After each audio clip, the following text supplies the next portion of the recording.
Coming up on Arirang News, South Korean tech giant Samsung Electronics and LG Electronics are looking at a surge in profits in the second quarter. Estimates have both companies' operating profit up more than 50% from a year earlier. The South Korean government announces big plans to address the looming demographic crisis caused by the low birth rate. Details to come, but it'll aim to expand the economically active population and ensure that care is available to the growing population of seniors. And South Korea reports more than 1,200 new coronavirus cases on Wednesday, the second highest number since the pandemic began. It's 5 p.m. here in Seoul. Thank you for joining us on Arirang News. I'm Devin Whiting. Samsung Electronics is estimating its operating profits for the second quarter to have risen by more than 50% compared to a year earlier, in the early days of the pandemic. A similar story at LG Electronics, which is looking at its best quarter in 12 years. Paeun-ji reports. South Korean tech giant Samsung Electronics' sales and operating profit is projected to soar in the second quarter of this year. In its earnings guidance on Wednesday, the company estimated its operating profit to be around $11 billion for the April to June period, up over 53% from the same period last year. This marks the highest operating profit in 11 quarters. It also estimated its sales in the second quarter to be around $55.4 billion, the highest ever sales for the second quarter. The sharp increase was largely driven by rising demand for the company's semiconductors and displays, especially DRAM memory chips, which are widely used in servers, mobile phones, and other computing devices. This was because the pandemic led to a strong demand for chips for PCs, and because companies invested more in data centers. One analyst says he expects the operating profit in the third quarter to be even higher, reaching around $13.2 billion. The price of semiconductors is continuously rising, so the price of DRAM and NAND flash chips will likely go up in the third quarter as well. So the operating profits for the third quarter are estimated to be around 15 trillion Korean won, or about $13.2 billion. LG Electronics also announced on Wednesday that its earnings for the second quarter are projected to be the highest in 12 years. The company said it expects its operating profit to be around $978 million, up over 65% on year. Its sales are projected to be around $15 billion, also up by 48%, marking the highest ever sales for the second quarter. The sales increase was mainly due to strong demand for TVs and home appliances. Paeun-ji, Arirang News. President Moon Jae-in is holding a virtual summit at this very hour with Dutch Prime Minister Mark Rutte. It's been 3 years since their last summit, and this one comes as the two countries mark 60 years of diplomatic ties. They're expected to discuss cooperation in future industries, especially the chip sector, given that the Netherlands is a powerhouse in semiconductor equipment and South Korea in chip production.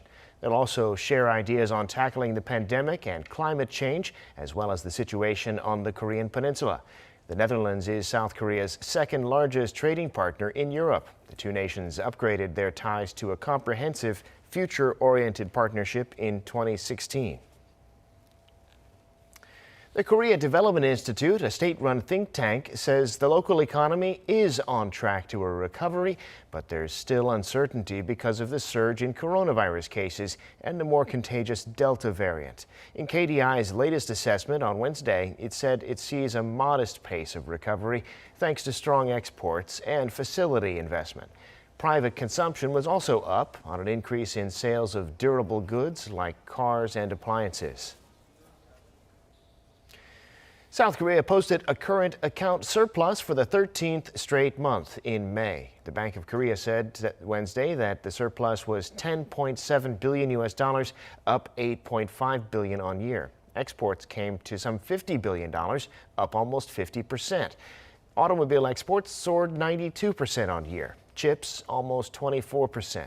Services saw a smaller deficit as the transport account posted its biggest surplus on record, thanks to the global economic recovery. South Korea's population has begun to shrink, and that presents major social and economic problems that the government has announced new strategies to address. These plans will seek to bring women and foreign workers into the workforce and to expand support for the growing population of senior citizens. Kim Sung-min reports. A falling population, regions outside the capital in decline, and an aging society. These are the three major risks that South Korea aims to tackle through its latest population policy. Structural change in the population could affect our society as a whole by causing the working age population to shrink, regional economies to decline, and regional imbalances to intensify, and harming sustainability. This makes it urgent to take measures on a national scale, encompassing all sectors. Each risk will be dealt with using specific strategies. First, to cushion the sharp population decline, the government aims to expand the employment pool by drawing a broader range of people into the job market. To keep more women at work, the government will consider extending school hours for kids with working parents and expanding childcare services. Skilled foreign workers are another important pillar. Rules for residence permits will be eased, as will work visas for certain industries. And looking decades ahead to deal with a declining number of students, universities will go through reforms to boost their competitiveness. That'll include shutting down some lagging universities while expanding support for others. Also on the table is expanding support for single-member households. As for regional imbalances, the government plans to help make communities outside the capital more competitive. And to improve living conditions there, local governments will work with each other to link communities by building infrastructure. Lastly, because the country is expected to become a super-aged society, the government plans to promote sustainability by reducing the cost of care for the elderly. Seniors will see an expansion of medical and social care, including telemedicine. Each of the strategies announced by the government on Wednesday will be released in more detail by the related ministries from this month through September. The government stressed that to address the risks of demographic change, measures need to be taken as soon as possible. Kim Sung-min, Arirang News. Home prices in Seoul have skyrocketed in recent years, and rents are up too, which can make it hard for young people just starting out. So the Seoul city government is going to help pay the rent for 22,000 adults between the ages of 19 and 39. To qualify, you have to be below the 70th percentile in terms of income. The city will provide 200,000 Korean won a month, or about 175 US dollars, for 10 months. It ran a similar program earlier this year for 5,000 people, but decided to expand it because in that round it got about 36,000 applications.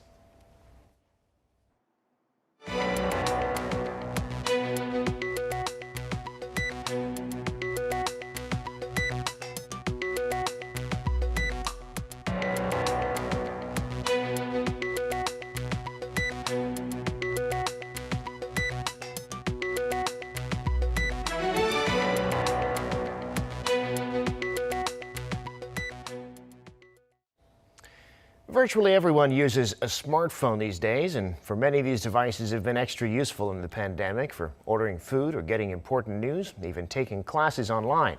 Well, South Korea is at the forefront of smartphone tech and was the first to commercialize a 5G network. Well, things will soon go beyond that, and new 6G technology will have us talking with friends and family as holograms. Arirang's Jang Tae-hyun is here in the studio with us today to tell us more about 6G, which they say will be here in less than a decade. Tae-hyun, great to have you in here today. Hi, Devin. So 6G networks could be up to 50 times faster than 5G. They also have just 1/10 of 5G's latency, which is the time taken between a user's action and the end result. So in other words, far more data can be stored and transmitted at a faster speed, making the world hyper-connected. Basically, hyperconnectivity is about a connection from person to person, then person to object, and object to object. And they're connected by a fast speed and high accuracy. This will open a new world of extended reality, dubbed XR, using holograms.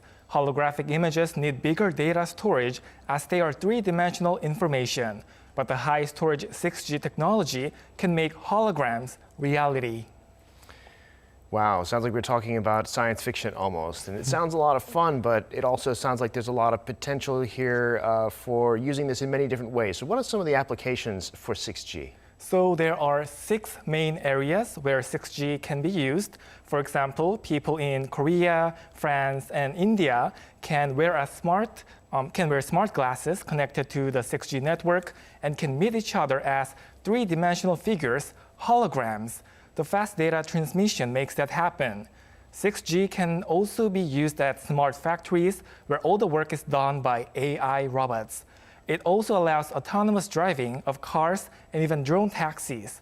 By using satellites, it can cover a wider range than before, meaning there will be a stable network on Earth and even above the sky and under the sea. Thanks to the reduced latency shortening any delay between action and result, and the projection of a clear 3D image, 6G can help doctors perform remote surgery. It will also be used in eco-friendly smart cities and to improve security technology. Okay, so there's a lot of R&D ahead to be able to use it in these ways as you've described. So where is this technology being researched and developed and who's doing it?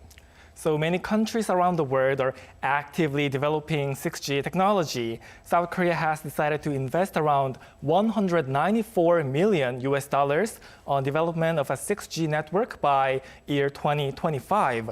Korea and the US have agreed to work on joint research and development of emerging technologies like 6G, following the commitment made at the Seoul, Washington summit in May. Standardization is important in communications technology because merely being good at development doesn't mean it'll be successful. For instance, Japan developed its own technology, third-generation mobile communication. There was no technical problem, but it's useless if other countries don't use the technology. He added that it's important to develop the communication technology by cooperating with places like the US and Europe, which are ahead of the game. Groups like Addis Next G Alliance in the US are concentrating on 6G leadership, and Europe has started a program called HERA-X to build a roadmap for this project. Other countries like China, Japan, and Russia are also joining the 6G race.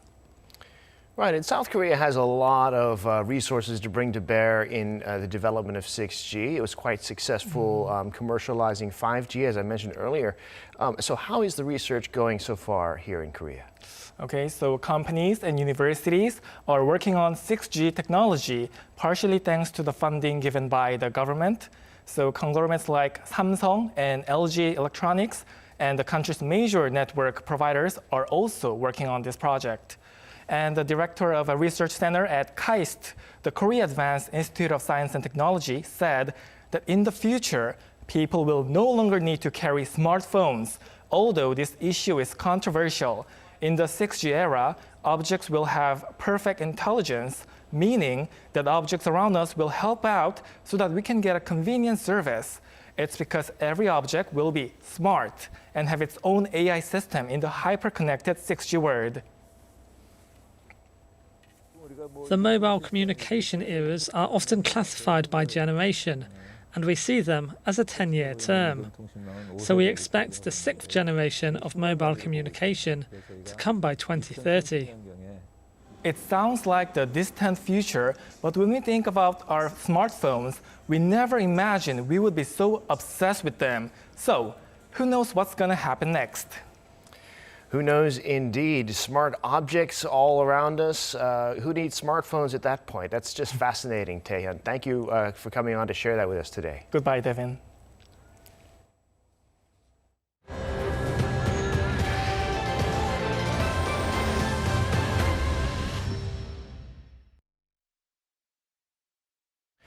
South Korea has reported its second highest daily number of coronavirus cases since the pandemic began. Most of the cases are among younger people who've yet to be vaccinated. Officials say this looks like the beginning of a fourth wave. Our Kim Do-yeon has the details. South Korea saw the second highest daily COVID-19 caseload of the pandemic with 1,212 cases on Wednesday, of which 1,168 were locally transmitted.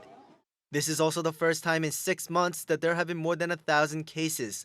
An uptick had been expected as early week numbers hovered above 700, in the same range as last week's midweek numbers, and Wednesday's tally usually shows an increase. The capital region accounts for 85% of nation's local transmissions. Cases are centered around people in their 20s and 30s. Cases are slowing from the over 60s who've been vaccinated, but there's an increase from all other groups. Cases linked to an English language academy cluster surpassed 300. And an elementary school in Incheon saw 40 cases in 2 days. One of the most alarming clusters came from a department store in Gangnam-gu district. One of the busiest of its kind in South Korea, this department store behind me was forced to close after dozens of cases were reported here. No QR codes were required upon entrance, and infections occurred on multiple floors. Everyone who's visited from June 26 to July 6 is pressed to take a PCR test. All of its 2,600 employees had to take a test as well. At a test center at Samsung Station, near the department store, lines of people went around the block. Following the clusters in and around the nation's capital, the authorities are looking to expand testing centers and said the nation is entering a fourth wave. As cases are centered around the capital region, we can call this the beginning of a fourth wave. And now the authorities assume that there will be similar numbers of daily cases until the end of July or early August. Authorities, however, said that the medical infrastructure continues to stand strong as most people in the high-risk group have been vaccinated. More than 70% of ICU beds are available, but as less severe patient treatment centers are running out of room, more of these will be created, especially throughout the capital region. Kim Do-yeon, Arirang News. President Moon has called for measures against the virus to be strengthened, stressing that there must be zero tolerance for acts that violate the social distancing rules. This is according to the Blue House. Moon also called for more officials to be deployed to help speed up COVID-19 tracing. President Moon has called for expanded epidemiological investigations and for personnel to be deployed from the military, police, and from among civil servants. President Moon also ordered more temporary testing facilities to be set up in areas that are densely populated and for their operating hours to be extended. He also stressed the need to expand preemptive testing on people who visit high-risk facilities widely used by people in their 20s or 30s, most of whom have yet to be vaccinated. President Moon also called on local governments in the Seoul area to consider additional antivirus measures in consultation with the health authorities. South Korea has now administered at least one dose of a COVID-19 vaccine to more than 30% of the population. And today it took delivery of another 700,000 doses of the Pfizer vaccine sent by Israel in a bilateral vaccine swap, which should help speed things up. Kim Yeon-sung reports. Extra help has arrived. 700,000 doses of Pfizer's COVID-19 vaccines landed at South Korea's Incheon International Airport Wednesday morning local time. The doses were flown over from Israel under a vaccine swap deal struck between the two governments. The government will return the 700,000 doses to Israel from September to November. That's when we expect to have inoculated a large portion of South Korea's population. 30% of South Korea's population as of Wednesday has been reported to have received at least one dose of a COVID-19 vaccine. After reaching 29% on June 20th, vaccination rates temporarily plateaued due to a vaccine shortage and the government's plan to focus on completing the two-dose required vaccinations. But with this vaccine swap, plans are being moved forward, and 720,000 eligible people, including nursery and kindergarten teachers, will be able to get their jabs 2 weeks earlier than planned. Since the received vaccines are good for use until the end of this month, they will go through emergency approval and be put to use starting next week. Other than Wednesday's arrival, 10 million more doses of Pfizer, Moderna, and AstraZeneca vaccines are due to arrive in July. Starting Wednesday, those drafted into the Army will be able to reserve shots, as their turn starts next Monday. Kim Yeon-sung, Arirang News. The nuclear envoys of China and the U.S. spoke on the phone Tuesday for the first time since the special U.S. representative for North Korea, Sung Kim, was appointed in May. Beijing's foreign ministry confirmed the call between Sung Kim and its envoy, Liu Xiaoming, saying they agreed to keep communicating. The Chinese envoy emphasized the need to resolve the North Korean denuclearization issue gradually and diplomatically, with the ultimate aim of forging a peace treaty between Pyongyang and Washington. Kim said he hopes talks between North Korea and the U.S. resume soon. But the regime continues to rebuff the Biden administration's attempts to engage. When the late former chairman of Samsung Group, Lee Gun-hee, died last year, he left one of the world's most valuable private collections of art, which will be put in a museum for the public to enjoy. The location for the Lee Gun-hee Art Museum has been narrowed down to 2 spots in Seoul, either Yongsan-gu or an area near Gyeongbokgung Palace. The Minister of Culture, Sports and Tourism, Hwang Hee, said Wednesday that the locations were selected because they're both near the National Museum of Modern and Contemporary Art and the National Museum of Korea. The latter will display Lee's art collection from July 21st. The heirs to the Samsung fortune have donated 23,000 works and artifacts from the late chairman's collection. The K-pop group BTS continue to take the U.S. by storm with their latest smash hit, Butter. The 7-member South Korean band have achieved a feat few would have thought possible, retaining the #1 spot on Billboard's main singles chart for a 6th consecutive week. Lee Seung-jae reports. Another week and another week at the top. BTS's summer number, Butter, is still #1 on Billboard's main singles chart. It's the 6th straight week and the group's longest run at the pinnacle of the Hot 100.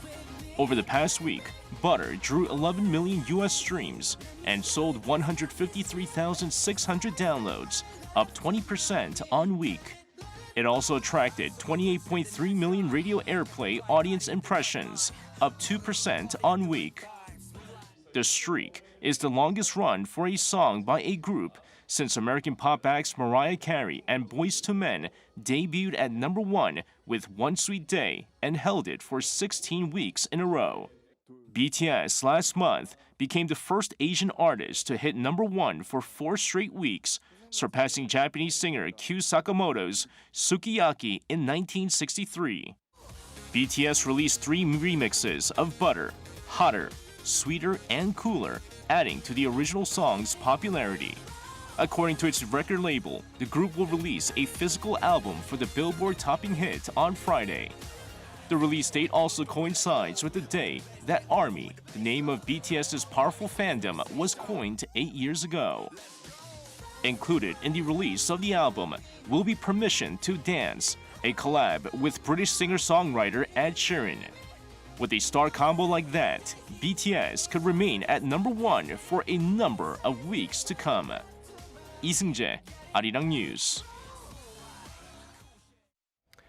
And the 74th Cannes Film Festival has rolled out the red carpet for the first time in more than 2 years, with the South Korean film director of Parasite opening it as a special guest. Standing alongside this year's honorary Palme d'Or winner Jodie Foster and Spike Lee, who's leading the Cannes jury this year, Bong Joon-ho said there has never been a time when the movie industry has come to a halt. He said it was unfortunate the festival was canceled last year due to the pandemic. 2 South Korean actors, Song Kang-ho of Parasite and Lee Byung-hun, will also be in France for the festival. Song is a member of the competition jury along with other film heavyweights, and Lee will present an award at the closing ceremony on July 17th. South Korean researchers have found that virtual reality can be used to activate the parts of the brain that process visual information and could help in the fight against dementia. Shin Ye-eun has the details. Virtual reality technology could help prevent dementia. This patient has mild cognitive impairment. Through a program called Memory Walk, she is performing tasks directed by the screen. 바지 한 벌, 티셔츠 한 벌, 치마 한 벌. Researchers from Gachon University in South Korea conducted a study on 41 seniors aged 60 and older who had been hospitalized with mild cognitive impairment. Those who received VR-based cognitive training twice a week for 1 month showed a big jump in visuospatial function. Others who only received their regular treatment, like medication, showed a drop in this function.